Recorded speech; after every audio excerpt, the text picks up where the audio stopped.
What is good and what is up, y'all? It's your boy here, Jay, back and better than ever with another episode of Chargers Banter. The Chargers go ahead and take out the Minnesota Vikings in SoFi Stadium on Thursday Night Football on Amazon in their new Navy uniforms, but really old Navy uniforms, throwback to the San Diego Chargers. They go ahead and get back on track and now look forward to the Tennessee Titans and looking to get back-to-back dubs. Let's get all into it right here on this episode of Chargers Banter.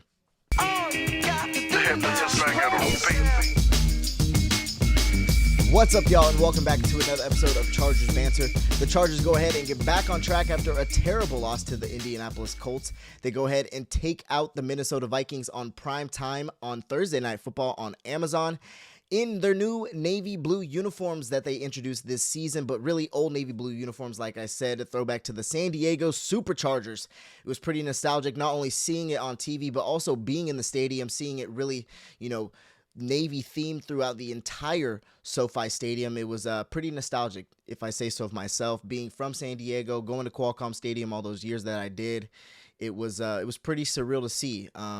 But all that being said, the Chargers got back on track and got the dub after a terrible loss, like I said, to the Indianapolis Colts. 4 days prior, they was on short rest, getting everything together, right, after that terrible loss to the Indianapolis Colts. Just really dismantled the Chargers. Now getting back on track and really beating a solid team. I don't think that people think that the Minnesota Vikings are solid because of obviously how they've played in the past couple of weeks in Europe and also coming back to the States. It hasn't been all too well because of also the J.J. McCarthy injury. So they've had to go with Carson Wentz, who isn't a scrub of a backup. It's just the fact that obviously he's not, going to be able to spread the ball as much as you would like, especially to those receivers in Jordan Addison, Justin Jefferson, and as well as TJ Hawkinson. All that being said, going ahead and getting back on track was the main key for this Chargers team. Like I said, after a terrible loss, doing it against, even though a short week and against a team that you think is inferior, quote unquote, it's still an NFL team. It's still a team that is very respectable. And I think any Kevin O'Connell led team should be respected. But to my point, all Kevin O'Connell led teams should be respected and shouldn't be looked over. Shout out to San Diego State. Obviously, he went to San Diego State, played quarterback there, but he's a great coach, and I think he's really changed this entire Minnesota Vikings team and culture and really instilled toughness in them. And they've really dealt with injuries, and I think that's part of the narrative this season for them. And I think they're looking to turn it around, especially in the back half of the season when they get JJ back, when they get all their pieces back. It's going to be a dangerous team, especially in this division. They're going to have to make a run. So I look forward to, seeing what they can do. But back to my point, for this Chargers team, it was big time getting back on track, not only from this Colts loss, but it's been here and there ever since that three-game win streak that we had to start the season against all divisional opponents. It's very here and there and very inconsistent. Obviously, there's injuries that come into play, but you still have to play consistent football and uphold your standard as much as possible. But the Chargers go ahead and take out the Minnesota Vikings on Thursday Night Football in SoFi 37-10 in their throwback old navy blue San Diego Charger uniforms, guys. It was, like I said, very nostalgic being in that stadium, seeing the entire stadium navy blue. Obviously, I felt some type of way being from San Diego, going to Qualcomm all the years that I did. It didn't necessarily feel right. I'm going to be the first one to tell you as a Charger fan. But it felt great seeing those Navy uniforms back on the field because of the fact that they are top tier, and I don't know why they went away from them. But it did, string my heart a little bit, whatever you want to say about that. I was a tad bit emotional, if you want to say, but I'm still going to root for my Chargers no matter what.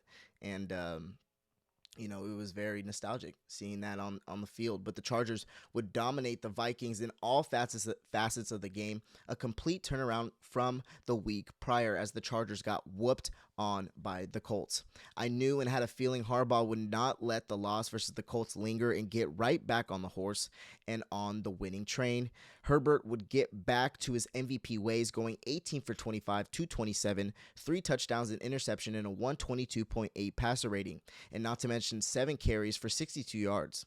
Just an all-around performance from a top 5 quarterback in the league. Also passing Peyton Manning with the most completions in NFL history through his first 6 seasons. Just unreal, y'all. And he's very humble. There was a mic'd up with Denzel Perriman this past week, and he goes up to Justin Herbert and congratulates him. And Herb's like, for what? And that's just the type of guy that he is. Some people are starting to call it corny because of how humble he is, but that's just truthfully who he's always been. And since he's broken into the league, and even when he was at Oregon, seeing flashes of just, not being a total camera guy, being from Oregon, not, being kind of behind the scenes when it comes to all the spotlight and the glamour and the glitz and all that stuff. So back to the point, he is just unreal, and being humble like that is just funny to see because this dude is an absolute dog on the field, and not to mention that he's huge and you don't want to tackle him. So but yeah, like I said, just another stat people will gloss over and just look at what the team has done and not what Herbert has overcome to get the team to these points. Worst defense at times, worst offensive lines, just never the right mix for Herbert. But look, he's always been the same Herbert. He would have a receiver help from the pass catchers, as Ladd, Aronde, and Keenan all had fantastic days, as Ladd went 6 for 88 and a TD. Aronde had 5 for 77 and a TD. And Keenan, 4 for 44 with no TD, as QJ had a silent day. But Aronde and Ladd both having those touchdowns. Aronde having that nice touchdown on, Metellus, right there in the red zone. Just a nice little, in-breaking route for Aronde, and he's been absolutely fantastic lately. I just want to go ahead and give him, some love. Obviously winning, Rookie of the Week last week because of his performance, even in that loss. But he continues to grow and grow and grow, and I just see flashes of his dad, but not now in a tight end form. And I'm very excited to see what the future holds for Aronde, and I'm excited to see him really get into a mold with Herbert, because Herb hasn't really had a tight end security blanket. Phil's always had one. Drew even had one in Antonio, and Dan had one in Kellen Winslow. So doing those things and making sure that you have a security blanket around a great quarterback like Justin Herbert. I know you got Keenan Allen, Mr. Third Down. I know you got Ladd, who's an absolutely fantastic receiver as well. But having that security blanket where it's almost as if nobody pays attention to him as much because he is a tight end, just like Antonio Gates. You don't think that he's going to get open, but you throw the ball his way and he's going to come down with it. That's exactly what I see in Aronde Gadsden. Now, am I saying he's Antonio Gates? Let's pump the brakes a little bit, but I love the progression so far in his rookie season. But like I said, a fantastic day for the pass catchers, but not a silent day for the third-string running back, as Kimani Vidal, who had another 100-yard rushing game, going 23 carries for 127 yards and a TD, averaging 5.1 yards per carry. Just a fantastic day for him.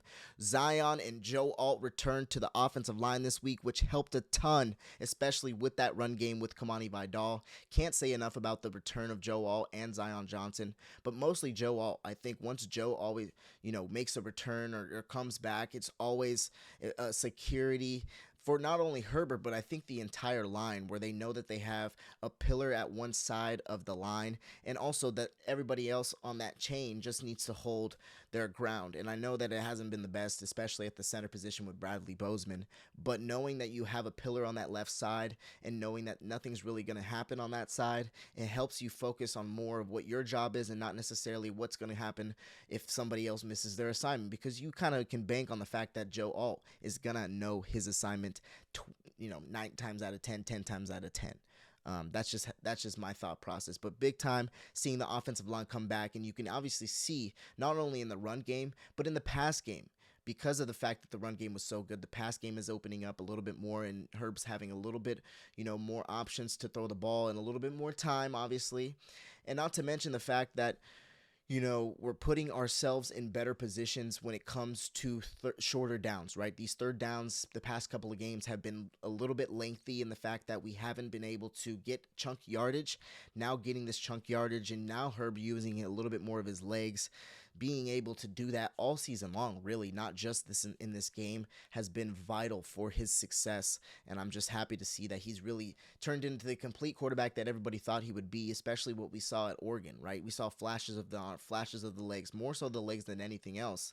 And now that he's coming in the NFL, we saw early on a lot of the arm, no legs. Now we're a mixture of both, and it's just coming into the fold. And now the decision making is getting a tad bit better. I know last year was a great year for him, and then that playoff game wasn't great, but continue to progress. Get 1% better each and every day. You're going to make mistakes. Interceptions are going to happen. You're not going to be perfect every day of the week, but knowing that you just get 1% better even each and every day, I know that Herb is 100% doing that, and it's just fantastic to see.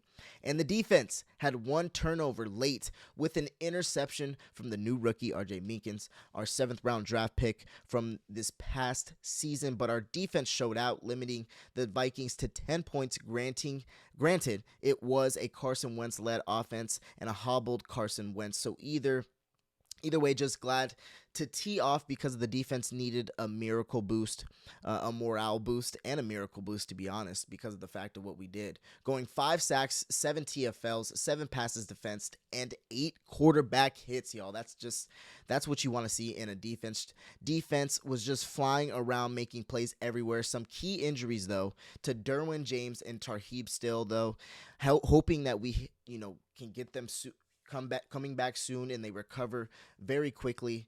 Obviously, Derwin James being the all-pro, being the pillar in the back end of the defense, and just somebody that's a leader in the entire locker room and on the field, is going to be hard to replace him, obviously.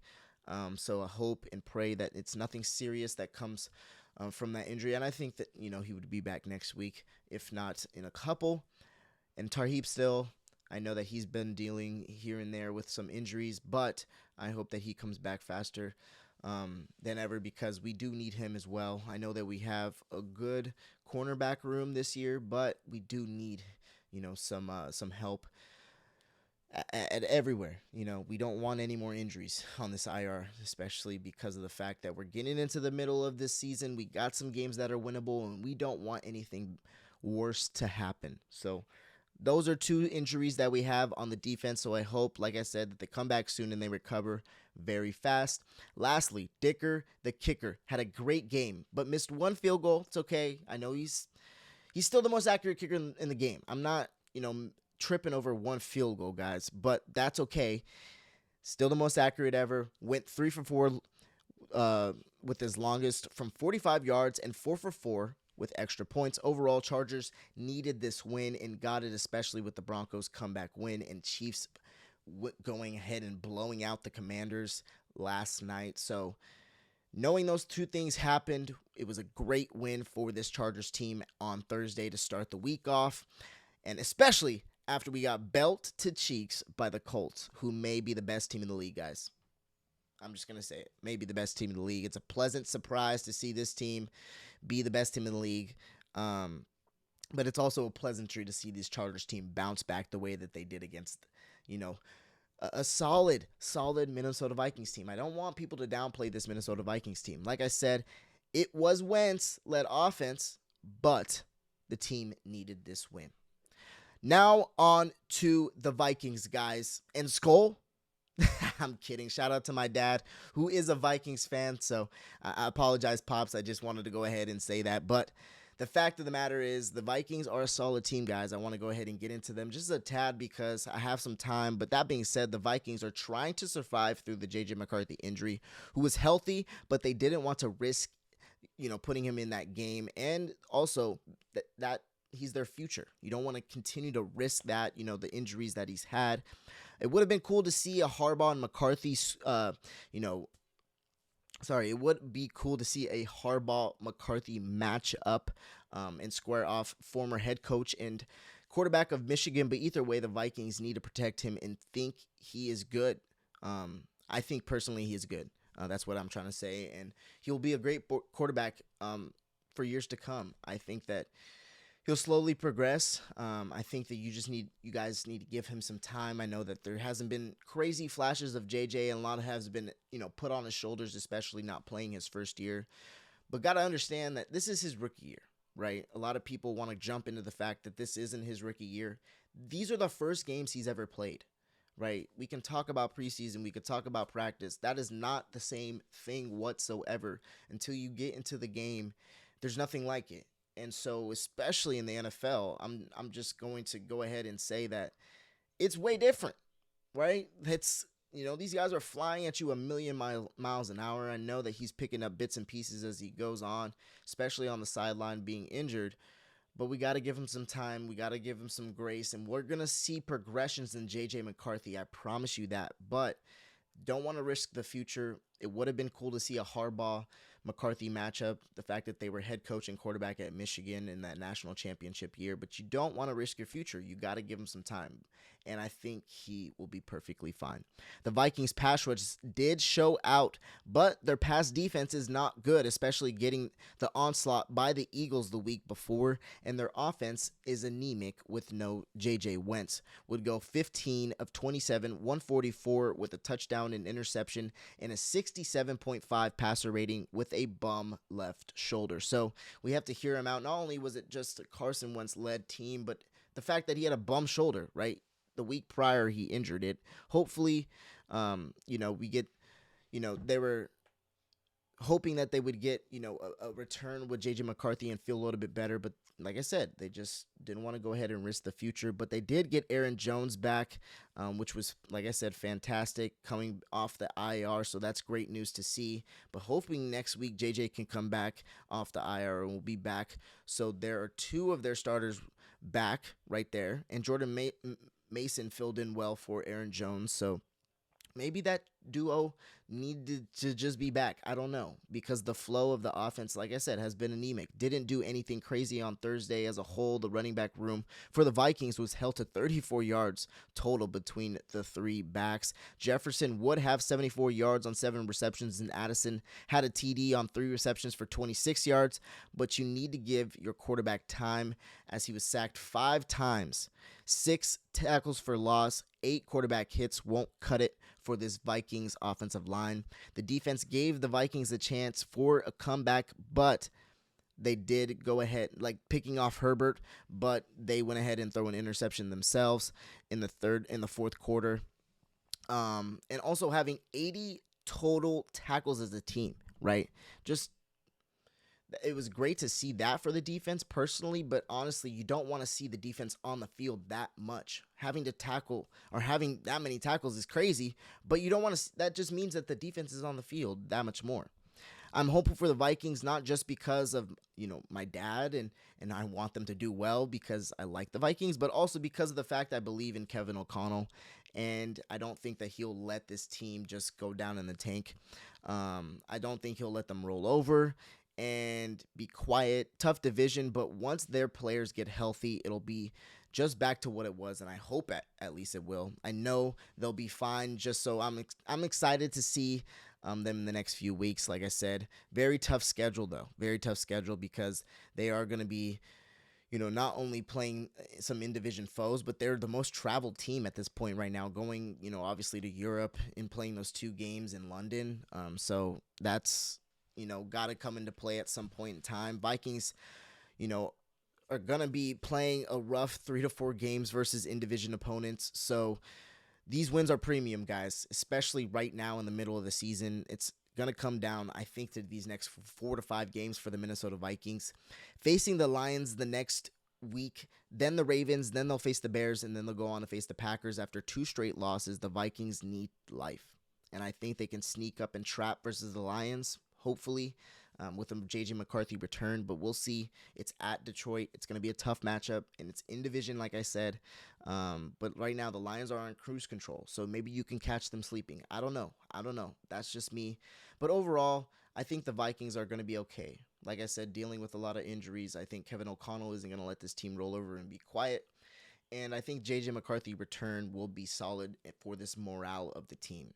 Just like it was solid for Joe Alt returning for the offensive line for the Chargers, I think the morale for the Vikings needs to change. I just think that they're in a lull right now. But it's really in a bad time because of the fact that they're going to be facing the next 4 opponents are going to be 3 in-division opponents. And these games are going to be vital, especially knowing that you're going to have to win these games, and you're behind the eight ball, not losing as many games as you are, traveling as much as you have been. I'm looking forward to what happens, and it's going to be a feisty team for the next weeks. And I don't think a lot of people are going to count on the Vikings being feisty, but I see it. I see it because this is a tougher division than a lot of people think, and a lot of people know. And I know that they're better than the Bears, and maybe not the Lions or the Packers, but I know that they can at least fight for a wild card spot this season. At least fight for a wild card spot this season. But I'm hoping for you, Pop. Love you, Dad. The Chargers go ahead and take the Tennessee Titans on next week, who are looking for answers, and now in another great time for the Chargers to go ahead and get into Tennessee and assert dominance. So like I said, back to my Chargers. Sorry for the quick code switch, but they head into Tennessee this next week, Sunday, early at 10 a.m., just to go ahead and assert dominance. This is another great game for us to go ahead and find traction as well, and just find what we need for the next coming games. I think we need to prepare these next few weeks for, the Chief game at the end of the year, and as well as our next opponents, in the back half of the season. We got some gauntlet of some dogs. We got Chiefs and Eagles, and I believe the Steelers. So we can't just roll over here and just think that we're just going to cruise at the end of the season because we got some pieces back. This is going to be one of those seasons where you're going to be on the edge of your seat the entire year.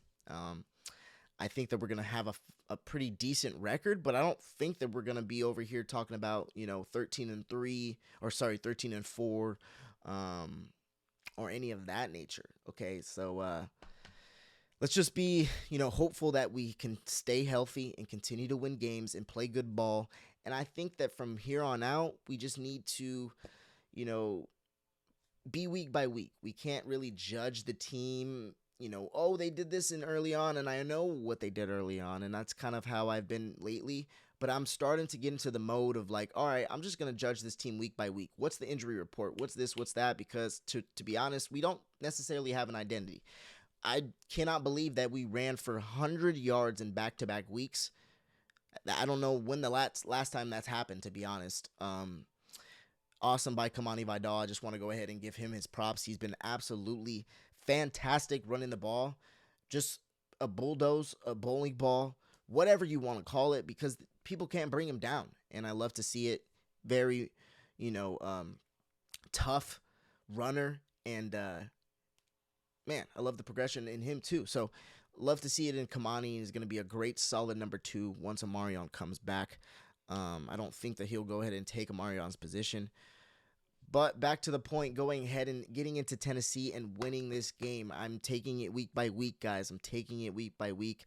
They look to take advantage of a hobbling Tennessee team and rookie Cam Ward, who has had his flashes, but new coaching is needed in Tennessee. Then the Chargers move on to play the Steelers, Jags, and Raiders in the following weeks. So they're all winnable games after the Packers put the word out on how to stop the Steelers. Sorry, I took a little pause right there, but they're all winnable games after the Packers put the word out on the Steelers this past Sunday night. Great win there by Jay Love. And the Raiders might have a new QB by the time we face them because of the fact that Geno Smith has been nothing short of an abomination. I understand that everything around him has not been great as well, but he hasn't been doing anything to help the team whatsoever. But either way, it's going to be a very winnable next 4 games because after it's the 2 teams that squared off in the Super Bowl, guys, Eagles and Chiefs. So like I said, we got the Steelers, Jags, Raiders, after we got the Tennessee Titans. So those are a great winnable 4 games for us right there. But right after that, Eagles and Chiefs, y'all. That's just tough. So in the end, I'm looking forward to seeing what's going to happen with not just us, but the rest of the league, because we have to manage to win the next few ball games to put us in a great position for the back half of the season and going on into the postseason. And now, guys, let's get into the AFC standings. Starting up top, we'll get into the AFC East. I know this is a Chargers banter episode, but at the end of the day, we got to talk some football and what is going on in the rest of the league, guys. In the AFC East, the New England Patriots are at the top. Man, they've been absolutely fantastic this season. And Drake May, man, is this guy it or what? Been playing fantastic ball. A lot of guys been really, here and there or how they feel about Drake May. Year 2 looks to be the year for Drake May as he is balling out as the Patriots find themselves at 6-2 in the top of the division over the Buffalo Bills. Granted, the Buffalo Bills did have a bye. At the end of the day, they're still at the top of the division, 6-2. The Buffalo Bills right behind them at 5-2. Miami Dolphins at 2-6, and the Jets 1-7, but won their first game this past week, and big time for them, especially after the passing of Nick Mangold. I mean, RIP. Just want to go ahead and give my little piece on Nick Mangold. I mean, saw the little Rex Ryan piece and whatnot, but all I know is he's a great human being, being the center and the leader for the New York Jets and all those years that he was. And, it's just tough to see someone that young pass away. It's unsettling. It's unsettling. So I just want to give prayers out to the family of Nick Mangold and rest in peace, Nick Mangold. Moving on to the AFC North, the Pittsburgh Steelers find themselves at the top of the division, but at a 4-3 record. Kind of odd here because of the fact that this AFC North record, I have been on record, a lot of records going on, but I have been on record saying that this AFC North division has been rather, personally great in the past couple of years, and I expected it to be kind of a gauntlet in the fact that the AFC North and the NFC North were going to be gauntlets. It is a gauntlet in the wrong sense, as the Pittsburgh Steelers are 4-3, Cincinnati's 3-5, and the Ravens are 2-5. Guys, cannot believe that still. Cleveland finds themselves at 2-6 after a tough loss, but the Ravens go ahead and get that dub, inserting Snoop into the quarterback position after Lamar has been out for a third straight week. Cincinnati goes ahead and drops their game this past week, and Pittsburgh going ahead and dropping their game against the Packers. So great win for the Ravens as the entire division lost. So we'll see what happens in this division. Gauntlet in the wrong spectrum. AFC South now, Indianapolis Colts, best team in NFL right now, 7-1, not just because of their record, but also because of the type of football they've been playing and the statistics that they have been putting up, not just on one side of the ball, but the other side of the ball. A complete football team here in the Indianapolis Colts. Right behind them is the 4-3 Jags. Right behind them is 3-4 Houston Texans.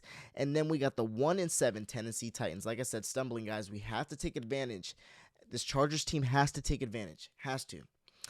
Then moving on to the AFC West is we have the Denver Broncos at 6-2 ahead of our Los Angeles Chargers at 5-3. Right behind us, or rather tied, I guess, in the sense, but we own the tiebreaker, is the Kansas City Chiefs at also 5-3 and the Vegas Raiders at 2-5. And we won't be getting into the NFC because this is an AFC-oriented Chargers podcast, obviously. We will be paying attention, and if you guys want to pay attention to the rest of the NFL, go ahead and tune into my Jay's Point After episode 51 coming up here in a couple days. So, all that being said, this is what I'm going to stick to, guys. And like I said, we need to take advantage. This Tennessee Titans team is very hobbled, and I want us to assert dominance. It's not about going ahead and winning the ball game. It's also about asserting dominance and showing the team that you are, right? Going out there and knowing what you're capable of and putting that on display and not playing down to your competition. And I know Harbaugh is really going to instill that message this week, especially with all the guys that we have back. Yes, Derwin is out. Yes, Tarheeb is out. Yes, Amarion might be out again. But what matters is going in there with the guys that we have and asserting dominance on a team that is not looking great in any facet of any, football metric. So I just want us to go in there and really show the world the team that we are. And yes, it's not on primetime television, but we've already had success on primetime television. Let's do it behind the scenes. Let's do it at a 10 a.m. time, and let's do it the Charger way. But I appreciate you guys going ahead and tuning in. Tune in this Sunday at 10 a.m. for the Chargers versus Titans. That is a wrap. Like I said, thank you guys for tuning in to this episode of Chargers Banter, and we'll be back here next week with another episode of Chargers Banter. But let's go. Boat up. We out.